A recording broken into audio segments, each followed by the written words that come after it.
I'm sitting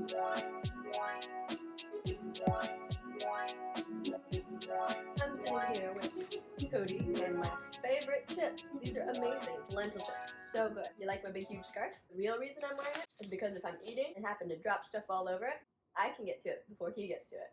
This is the end of my lunch break and I'm putting my legs up because I recently got some vein procedures done for venous reflux disease, and I'll be posting a video about my vein treatment on my Aim for a Healthy Life channel if you're interested. But I was just sitting here looking at the Christmas tree lights and I thought I would talk to you about intentional living. It's so easy to get super busy during the holidays and Christmas just sneaks up on you. And what have we focused on? And I just wanted to share different ways you can be intentional in looking at the message our children are getting from this Christmas time and celebration and gifts. As we go forward teaching our children, we really wanted the focus of the holidays not to be on the Black Friday rush to get your Christmas shopping done and deals. And so one thing that our family does that we really feel is teaching our kids not to focus on this stuff is to have them thinking about others. So we get the Samaritan's Purse magazine, and in it it's like a catalog for gifts, but they're for those disadvantaged in different areas of the world. And we had our kids look through that, and instead of making lists for themselves, they circled whatever they wanted to give to these kids in other parts of the world. My son was really excited about medical care, so he circled that page. My daughter wanted meals for kids, which is, it's interesting because my daughter is the one who loves food, so that was neat. And then I think there was orphan care, and there's a lot of options there. If you want to see it for yourself, I'll link below. Just having them think about Christmas as the opportunity to give, sharing love, because as people of faith, we really believe that God gave the gift of love in his son, and that's the Christ in Christmas. So we want our children to practice selfless giving. That will fill their hearts with more joy than receiving things that they're just gonna forget about, and that's gonna fill up the playroom and make it crazy messy. And then they're going to hear me saying, you guys need to clean it up. We don't have our kids write a Christmas list. If you guys do that, that's cool. I'm not criticizing that. But the reason that we don't is because we pay attention throughout the year of what they're asking for. And so it's kind of already noted, but we don't want them to associate Christmas with Christmas list, Christmas gifts, stuff. When my kids were younger, sometimes I would say, well, if you behave really well in the store, we'll go through the toy aisle and we'll push the buttons. So I kind of use that as an incentive. But after that, I really noticed that they were just complaining a lot and wanting things a lot more, and that it just really it drove in them discontentment. So as a mom, I don't take my kids down the toy aisle unless we're buying a gift for someone else. And then if they happen to see something that they like, I can either say, oh, that's a good goal. If you want to save your money for that, we'll write it down. Or we can put it on your birthday list. Like I said, the Amazon list is what we usually do. I just think that my children are much happier when they don't see all this stuff in front of them. They're more creative. They're going to associate happiness with experiences and friendships instead of with getting stuff. We still have a lot of toys, but when I feel like it's exploding in the playroom, maybe there's been a recent birthday or something and there's just more in there and the kids aren't willing to part with stuff. Number one, if they don't pick things up, then I put them in a bin and they can earn them back, because we've talked about it before. If you don't pick up your things and you're not caring for them, you might not be valuing them. So they're going to go in the goodbye bin until they're ready to recognize that they need to be responsible for them. When we first had our son, we actually asked people not to give him gifts at Christmas time. Pretty controversial, right? Especially if you're not a minimalist, that sounds pretty grinchy. Mainly because he was little, he didn't need more stuff. We had so much, it was becoming clutter. People can be focused on materialism, but not be any happier in their lives. I didn't want my kids to think that life was about stuff. So that was one way we approached it. And I'd heard of that before because one of my girlfriends growing up, her family didn't do gifts at Christmas at all, and my family definitely did. I just realized that focus on stuff can really actually contribute not to happiness in general, but actually to mental ill health. So just wanting to prevent that, but as more grandkids have been added to the family, the idea of wanting to keep it fair, I think that kind of created an awkwardness.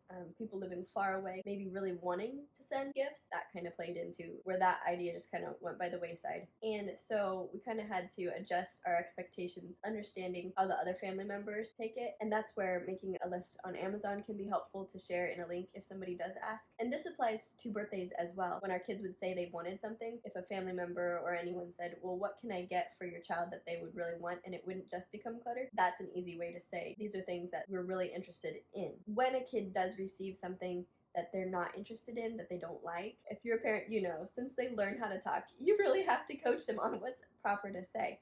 because feelings can get hurt when somebody receives something that they don't want. Kids are blatantly honest and they will tell you. But we try to teach them what would be a good response if it's not something you're really excited about. We try to be intentional in training them how to have a positive perspective about things like that, communicating, especially before a family event, just expressing to them that it's good to remember that when somebody gives you a gift, whether you like it or not, we need to be thankful that they were thinking about us. Gratefulness isn't really an emotion that comes naturally to us. And when we get something that we don't want, are we thankful for it? Not really. But taking the time to talk through with our kids, what's the heart behind this gift? What is the person thinking when they give it to you? Well, they're being considerate and generous. So you can always say thank you. That was thoughtful, even if you don't like it, because you are saying thank you for that thoughtfulness and that love and care and generosity. My kids don't get it right every time, but at least we've had that conversation trying to plant in their hearts the seeds of gratefulness. But back to the topics about gifts and giving gifts, I really like to give consumables. And I try to give gifts that I know the person needs. I talked about it before in my intentional spending that I used to not be a fan of gift cards. The person that you're giving things to are really going to appreciate the thought from you, and then they're actually going to get what they want with it. And you as the giver won't physically be adding to the clutter in their homes. So I've come around to appreciating those. But the other kind of consumables that I like to give are special gourmet foods or candles, or for my husband, I got him these really cool NASA pajamas, and it's something that he needs. And that way I'm not just looking for something to get him to put under the tree, and it's not just adding to our stuff. Because hit and miss gifts will do that. If you're like, oh, they might like this, but you're not sure. When I do give something that could be a hit or miss gift, I always write on the card or tell them, if this doesn't work for you in your home, feel free to pass it on. Just giving them that freedom. I know I've struggled with feeling like this was a gift, I can't get rid of it. Giving somebody else that freedom, that in itself is a gift. Just saying you can let go of it. Don't keep it if it's not useful to you, but I was just thinking of you. That's one way to be intentional. Having the kids be involved in gift giving and making ornaments or coloring a picture or things like that, that's another way to show love. I want to encourage my kids to give personal gifts. That would mean a lot to like grandparents and stuff. Useful things like shopping bags with handprints. My kids' school actually did that. There was a Grandparents' Day event, and the teacher in class wanted to present the grandparents with some kind of gift. And they were thinking, well, what about canvases with handprints and stuff? And it was a very cute idea. But I was kind of thinking, like, not everybody has the decor or the room. Some people have walls that are completely filled and they don't need anything else on their wall. So I suggested, what about canvas tote bag? I feel like that's a useful gift. So they took that idea and they used that, and it just turned out wonderful. I'll actually show you. They had the kids write a tag for them, and somebody used a Cricut to cut out the words, and it turned out beautiful. So I'm so glad that they went with that idea. If you're interested in doing something like this, these plain canvas bags are from Amazon, and this brand is Tote Green. So they seem pretty quality. There's a lot of gift exchanges at this time of year, and so that's like $10 here, $5 here.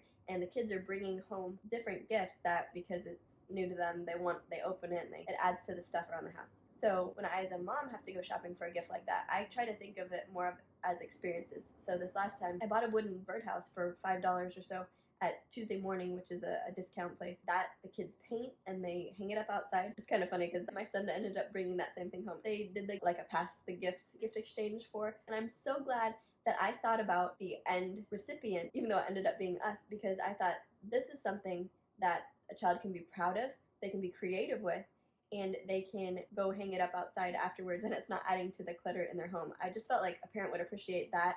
The other option that I was going to get was like a crystal growing experiment or a volcano experiment, but then when I was thinking about that, I was like, would I as a parent appreciate that? No, I wouldn't, because I wouldn't want the mess. I wouldn't have to supervise and do it. Granted, painting a birdhouse, there is mess involved in that, but I'm more comfortable with that at the table. Like I said, it's going to be a sit down, paint, be done, wrap it up kind of a thing.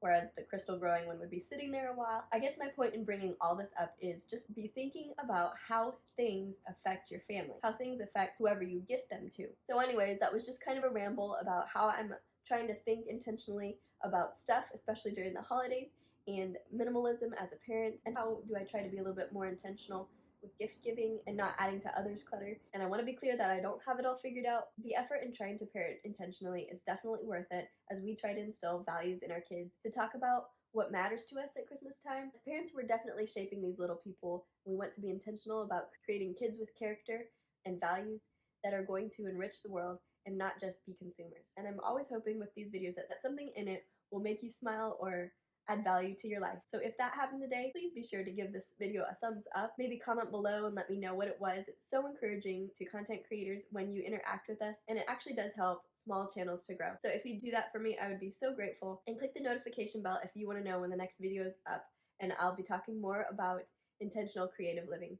All right, I hope you have a wonderful, intentional, and creative Christmas. I'll talk to you later. Bye.